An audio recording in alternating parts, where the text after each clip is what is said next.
माझं नाव धीरज सतीश बाहेकर, औद्योगिक प्रशिक्षण संस्था पातूर. तर आपण कंटिन्युटी टेस्ट आणि मेगरच्या सहाय्याने इन्सुलेशन रेजिस्टन्स टेस्ट घेतलेली आहे.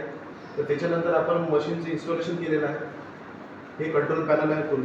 याच्यामध्ये स्टार डेल्टा स्टार्टर आहे. नंतर आपल्याला ही मोटर नो लोडवर फिरवायची आहे. ही नो लोडवर मशीन किती करंट घेते, ठीक आहे. तर टर्मिनल व्होल्टेज 2 फेजमधलं चेक करूया. 3 फेजमधलं नियर अबाउट 420 आहे, ठीक आहे, ओके आहे. याच्यानंतर आपल्याला MCB ऑन केलेली आहे. आता आपण स्टार डेल्टा स्टार्टर ऑन करू. मोटर फिरत आहे. तर आपल्याला करंट किती घेत आहे, 0.75 एम्पियर घेत आहे नो लोड करंट. आता थ्री फेज इंडक्शन मोटरला आपण जवळपास 5 kg बेल्टच्या सहाय्याने टेन्शन दिलेलं आहे, लोड दिलेला आहे.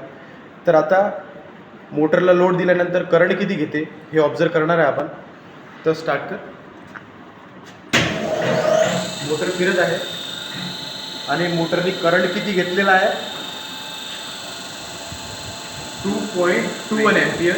आणि व्होल्टेज किती ड्रॉप झालेला आहे, रेड टू येलो. मीटर दाखव. प्रॉपर कनेक्शन करा.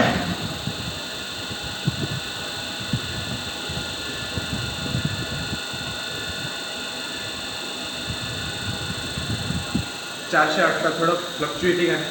आणि आता स्टार डेल्टा ऑपरेट झाल्यानंतर करंट किती घेतो आहे मोटर, 3.37 एम्पियर. तर याचाच अर्थ की मोटरवर आपण जेवढा लोड दिला तेवढा करंट आपला वाढत जाईल.